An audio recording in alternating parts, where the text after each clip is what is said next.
setup here, first thing is put a tarp down, some kind of barrier between whatever surface we're working on so that we don't get epoxy grout or any of the other materials we're going to use on their nice furniture.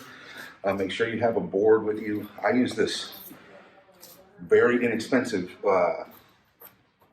board. You can use almost anything because it's epoxy and it will stick to almost anything. You need to make sure you have a scrubby. Give you this for later. I'm going to set up the samples in a minute.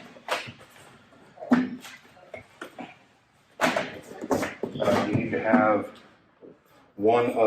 at least one bucket of whatever Starlike Grout you're going to use, preferably gray, and there's a reason for that.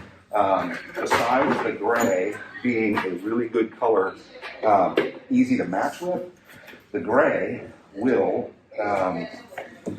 show, as you're going to see in a little bit, will show the grains of ceramic coated sand in the bottom of the bucket better than many other colors. If you use a white or a beige, it's hard to see and it doesn't make as good a presentation.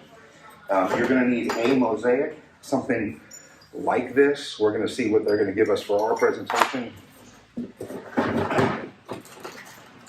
I suggest you keep a pack of whiteys for your own fingers because the resin will get on your hands. It's not really going to hurt anything, but I will get it off and it's easier with whiteys. Samples. You're going to want to have a traditional sponge with you. You need an epoxy float, preferably a Tile Doctor epoxy float. You're going to need a spatula to mix the epoxy. You should have your Tile Doctor paddle with you. And I suggest you have your boards. I'm going to go ahead and pause. Oh, and a bucket, something about this size. A couple more things in setup. You're going to need to have just a throwaway, some kind of trowel. You're also going to need in your bucket some water. I've got about inch and a half of water in here. You don't want any more than that because you'll see later I'm going to have them tip the bucket to see the sand. If you have so much water, you won't be able to see it. Especially if it's a light color. So we're using a medium gray, which should work fine. And that's it. You can see the samples are set up. You're going to want to have all three of your hand boards. You're going to want to have whatever samples are for the customer that you're with. In this case, this organization has a whole line. So I've got the luxury kit, the compact kit, a finishes brochure, a jewels book, as well as a Epoxy Elite EVO book out. And then you'll see that all of those get used during the presentation. We're going to be talking about a company called Litokol this morning.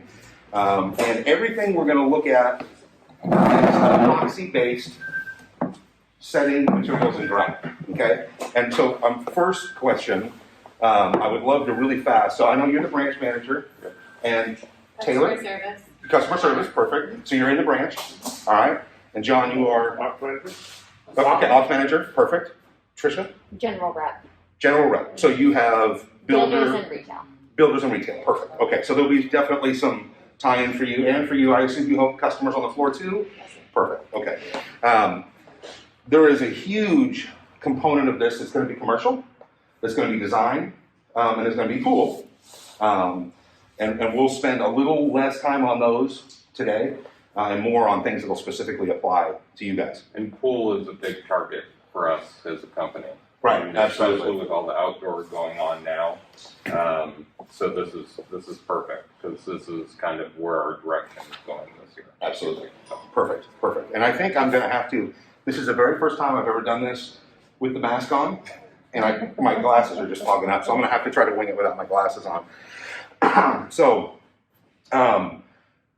if you were to go look at epoxy setting materials anywhere else on planet Earth other than the United States, the first company you would see would be Litokol. They're in 141 countries. They are the largest epoxy manufacturer on the planet.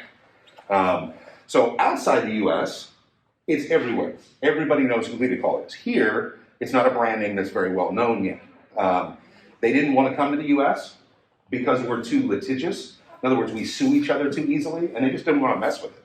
And the guy who owns our company, the tile doctor, literally just kept hounding the owner for like 2 years until he finally said, fine, take the line. So we're the company that brings it into the US, and then we push it through distribution like you guys. Something that your specific company will be happy about is this product is not available through Dow Tile. Okay? So that's something nice in your marketplace. You are, just like we were talking about who your targets are, our primary target in the United States right now is Emser Tile on the trade side, without question. You guys are our hoss, and we are working really hard to establish the relationship as we're moving through. And some of your branches are already really doing well with it. San Antonio is already bringing it in pallets. They probably sold 200 buckets of just one SKU last month. So they're already doing well with it. There are definitely applications, and what's happening is, at first it was just the pool rep, but what's happened is everybody else has figured out that there's something that applies in their world, and so it's starting to spread throughout all the reps now. Okay, so epoxy. How many of you have sold epoxy before? Okay, good. How many of you have ever actually installed epoxy? You've actually worked with the material? Okay, well, one of the things that makes me a little bit unique for Emser is that I actually worked for Emser almost 20 years ago. And back when I worked for Emser, there was nothing pre-made. There were no grouted panels pre-made. There were no handboards made. I know you guys still do a lot of your own samples, but when I worked for Emser, we made 100% of our own samples. So that meant if I wanted epoxy grout in my beautiful, grouted panel, I had to do it myself. And you'll do epoxy, anyone else's epoxy, about once before you go, I think I won't do that again. If you've never worked with it, it's really fun. So there are a couple things that people love about epoxy, okay? First of all, it's totally stain proof and never needs to be sealed. All right, so whether that means a homeowner who's got a backsplash or a kitchen or a floor, a living room floor, this product does not need to be sealed, and it doesn't matter what she spills on it, what he spills on it, not going to get damaged in that way. It also is extremely strong, okay? Far stronger than any cementitious grout you're ever going to use. It's also extremely sticky. And what I mean by that is you can literally apply almost any product to any other surface. So, for example, actually San Antonio again, right before I did the presentation for them, they got an elevator project. And the interior walls of the elevator were stainless steel. Well, Thinset will not stick to stainless steel. And so they're like, well, we don't really know what to use, and you guys have kind of a hybrid urethane epoxy, but it won't stick either without a primer. So the branch manager figured out, Kevin, we need this primer, so they got this primer. Well, now you've got a tile setter who's painting, not a painter, and it was a headache. They finally got it done, but it was a headache. You could stick stainless to stainless with epoxy. You can stick stone, glass, any product that's in your store, you can stick to almost any surface with epoxy, which is really nice because you don't have to worry about, is it going to stick or not stick, okay? It's also flexible, okay? Just like you have other mortar products that have additives added into them to make them somewhat flexible, epoxy is more flexible. So projects like pools, one of the reasons it works well in pool is as the earth moves a little, this will bend a little without blowing up, okay? So there's some really, really good things about epoxy, and there's reasons why you want to use it. But there's some other things that people hate about epoxy, especially your installers, okay? So the first one is, epoxy is like installing tar. It's like you went to the La Brea tar pits, got a bucket of that, and you're gonna try to install tar. It is sticky, nasty, horrible to work with. I was doing a PK for another company, and the lady told me, oh, I know exactly what you're talking about. She was actually the showroom lady, and she said, I wanted to put it in my own shower. She said, I literally cried. It was so hard. I literally was crying the whole time I was trying to grout my shower. That was her testimonial. It made me cry. Okay, if your grout makes you cry, that's not good, right? So it's very, very difficult to work with. In fact, most installers will charge their customers, so your customers will charge their customers generally double the normal rate to install an epoxy grout. The next thing is it's extremely caustic. I don't know if you've actually looked at the warning labels on the buckets of epoxy that you currently have, but it is corrosive. It's very corrosive. It's very dangerous. For example, it is not permissible to put anybody else's epoxy on an airplane. You can't. They will not let it fly because it's corrosive. It's not stable. It has the warnings that say, you know, like if you have a pool growing up, and you look at the bucket of chlorine, and the bucket of chlorine has the little hand, that used to scare the heck out of me because my dad would say, put chlorine in the pool. And I'm like, Dad, there's this thing with a hand, and like half the hand is eaten away, you know, the big warning label. Well, your buckets of epoxy have that exact same warning on them because they are corrosive. They will damage your skin. You need to wear gloves. You need to wear proper ventilation, face masks, and this is not at all appropriate for you doing epoxy. It needs to be outside, completely ventilated, or extremely well ventilated inside. Your ventilation system in this building will not cut it. If you were doing epoxy grouting here, if you guys did some grouted panels, you're all going to be high and you're all going to have a headache. Okay, it's caustic, it's nasty, and it is very environmentally unfriendly. It also has the little picture of the dead fish floating on the bucket. Okay, because if you dump it in the water, it'll kill wildlife. The proper way to dispose of epoxy when you're done, so let's say you've got an open bucket, is to then take this bucket and seal it inside another container and then take it to an approved hazmat facility for disposal. That's proper disposal of epoxy. Now, nobody does that. I wish they did, but they don't, right? Instead, they just throw it in the garbage. Okay, that's not a good thing. Litokol is very, very different. So before we even get in, I think this is really important for you guys to know. Litokol, being the leader in Europe, the environmental green standards in Europe are far stricter than they are in the United States. And recently, the the European Union, got together and said, we want to really set up bi-category. In the European Union, they wanted to establish really tight standards. So they got together with the University of Bologna, and they picked manufacturers in every category. You know, all these different building materials, including epoxies, and they picked the top 2 European companies and then tested them and said, how green are you now? And because they were going to pick one or the other to work with the university to set new standards. And so they tested the second most green, or the second largest epoxy manufacturer in Europe, and they scored a possible 46 out of 100 points. All right, so they scored a 46 out of 100, and then they tested Litokol, and we scored 100 out of 100. We literally had the highest score of all the manufacturers in the testing across the board. So Litokol was already extremely green. We got together with the University of Bologna and set the standards for Europe. Now, France is like, that's not strict enough for us. So strict that they have their own standards now. We have an A+ rating in the European standards, and we have an A+ rating in the French standards. This is the greenest product that's a setting material in your store, even greener than cementitious grout. Okay, so instead of being corrosive, it's considered an irritant, and it's in the same irritant category as chocolate milk.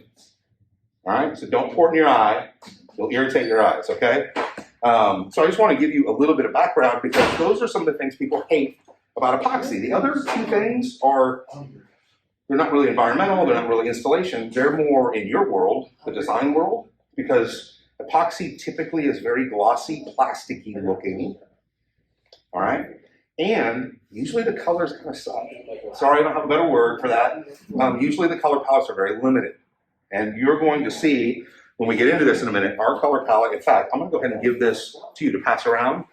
Our color palettes aren't limited at all, and our colors are not glossy. We have the smallest particulate used in epoxy. In other words, the sand is really, really tiny, which makes it more of a matte finish.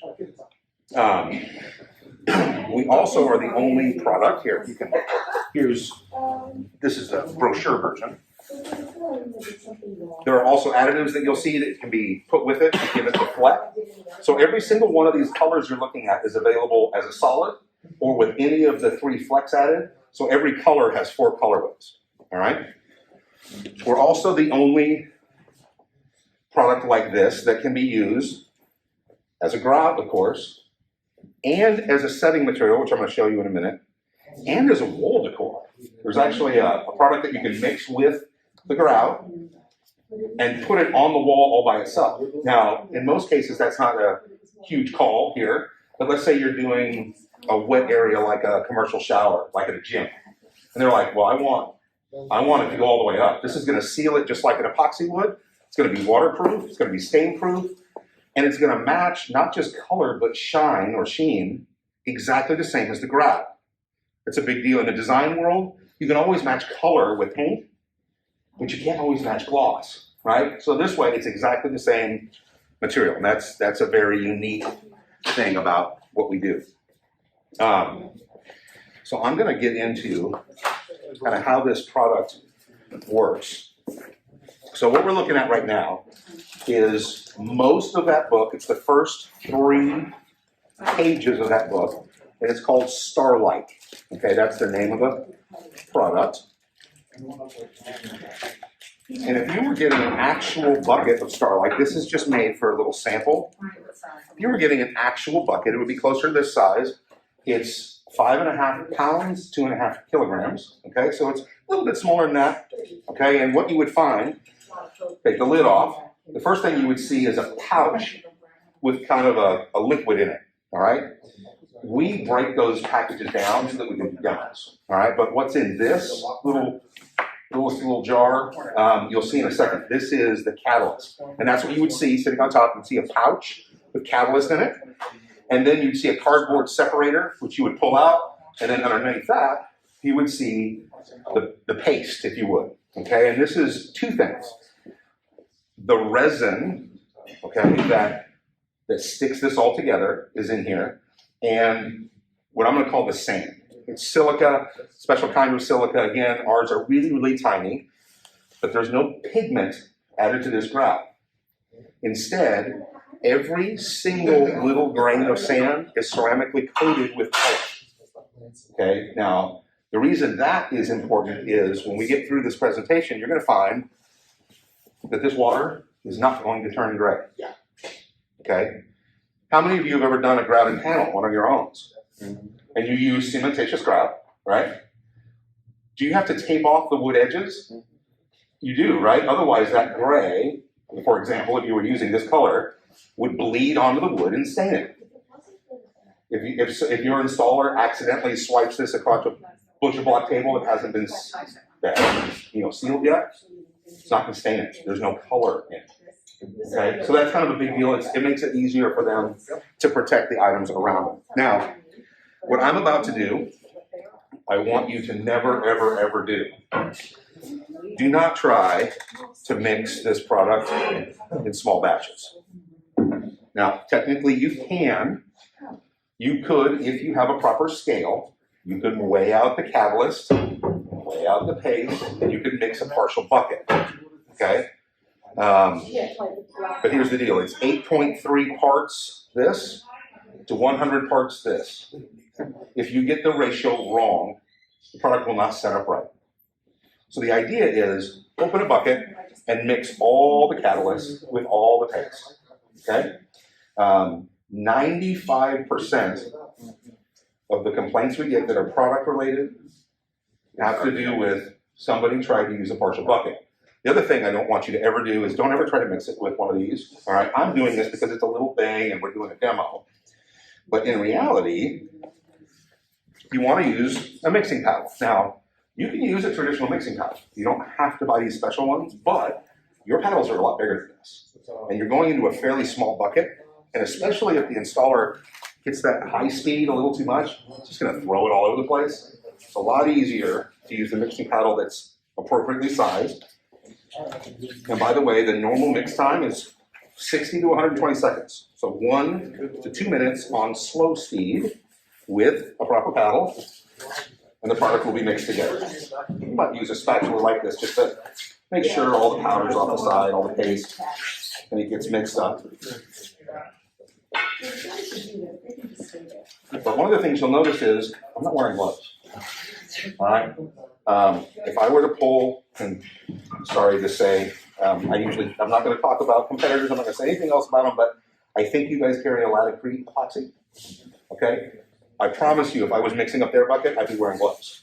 If you've seen installers that have red arms, literally like a rash on their arms, really common because they tried to mix up a bucket of epoxy or they've worked with it over and over. It actually become more sensitive to it over time.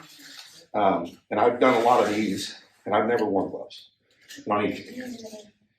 I'm not going to eat this stuff, but it really, comparatively, is extremely, extremely safe. And if you have customers who are interested in green, this is extremely green. It does not have any environmental hazard warning.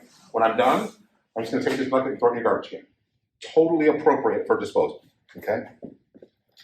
So we mix up product.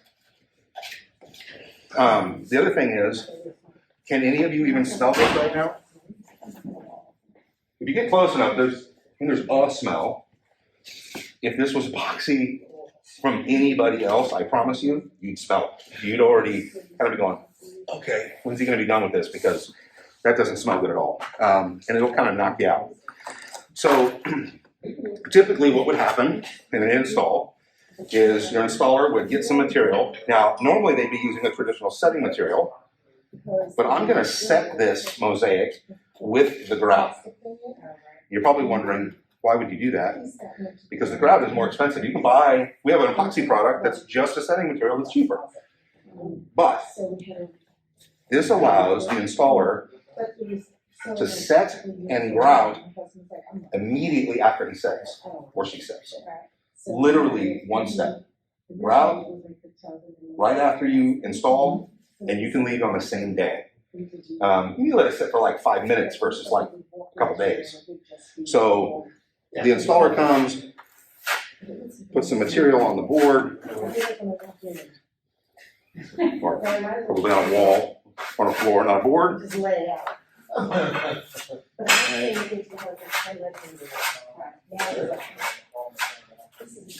Now,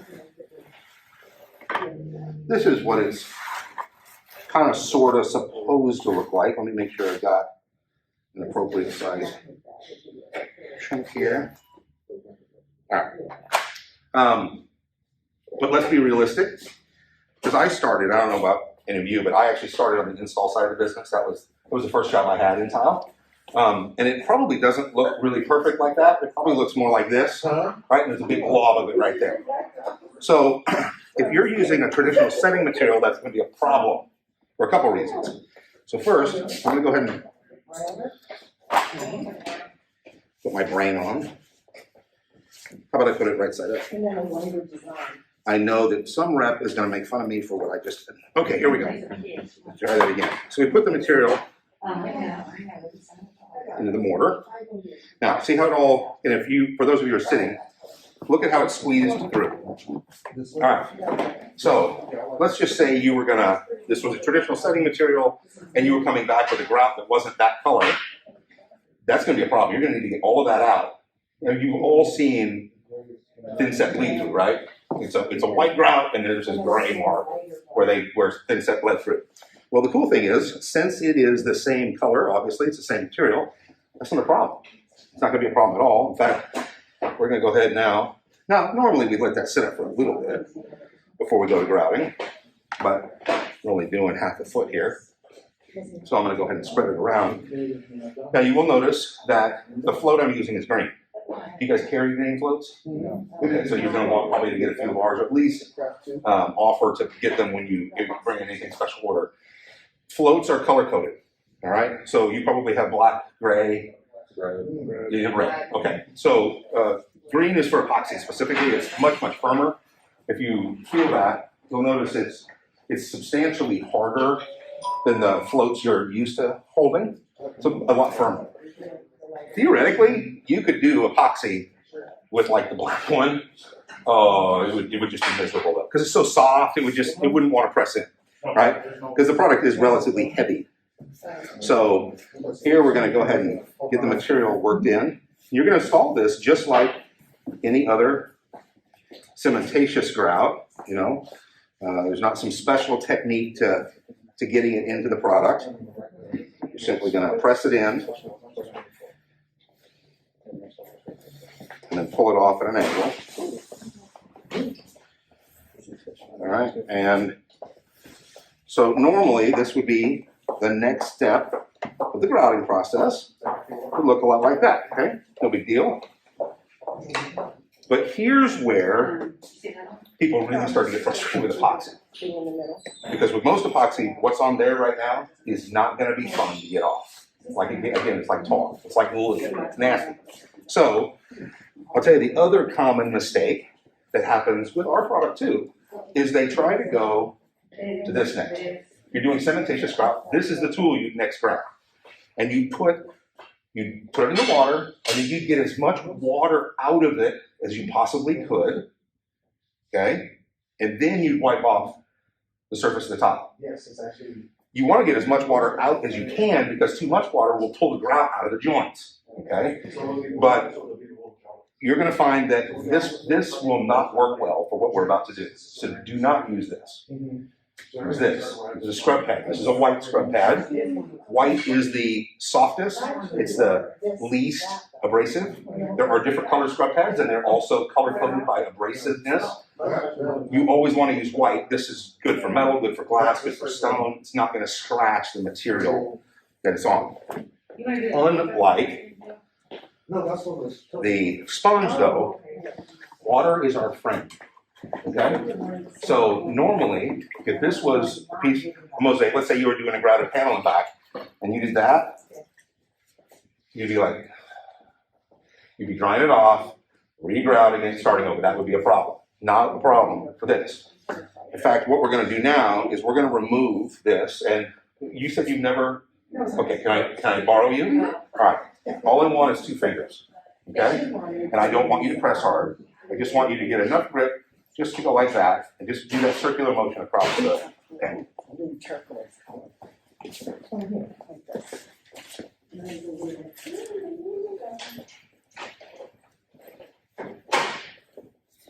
All right, perfect. Here you go. Thank you. All right. So, did that look difficult? No. That did not look difficult, did it? All right. I'm going to put you in here. Put a little paper towel now.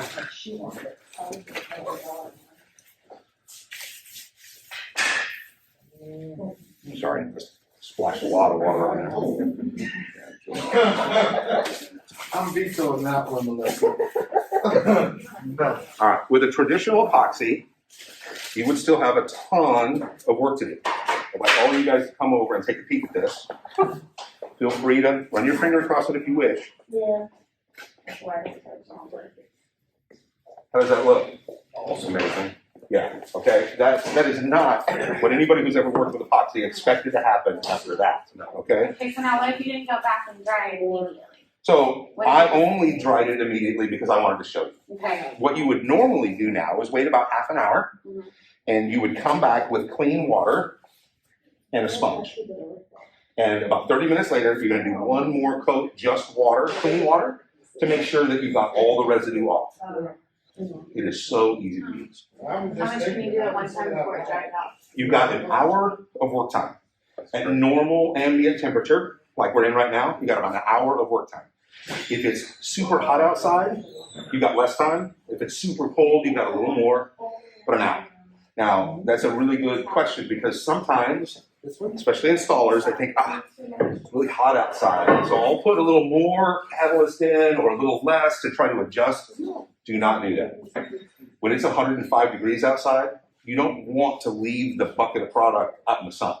What you do want to do is throw it in the cab of your truck, put it inside the house, keep it normal room temperature. If you're on a job site that has no power, maybe you're doing a pool and there's no building there yet, there's nowhere to hide it, get an ice cooler.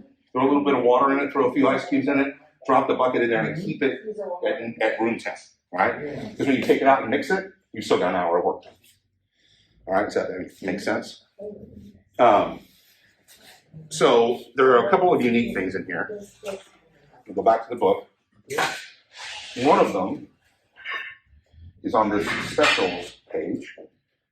Okay, and it's this guy right here. See that? That's a product called Crystal. I'm going to pass this board around to you guys, and you'll notice that there's 4 colors at top. The walls are gonna be what? I want you to kind of flip and look at them. It appears that there are 4 different colors of grout on that board, does it not? All of that is the same product. It's Crystal. Crystal refracts the light off the side of the tile. Okay? Most glass is either through body color or the colors on the back, and then clear above. So with almost every glass product in the market, Crystal will work perfectly because the color on the side of the glass is the color that you want it to refract. So what happens is it bounces that light off, so it looks like the grout matches the tile, when actually it's that opaque color. It's all of that is that kind of translucent color.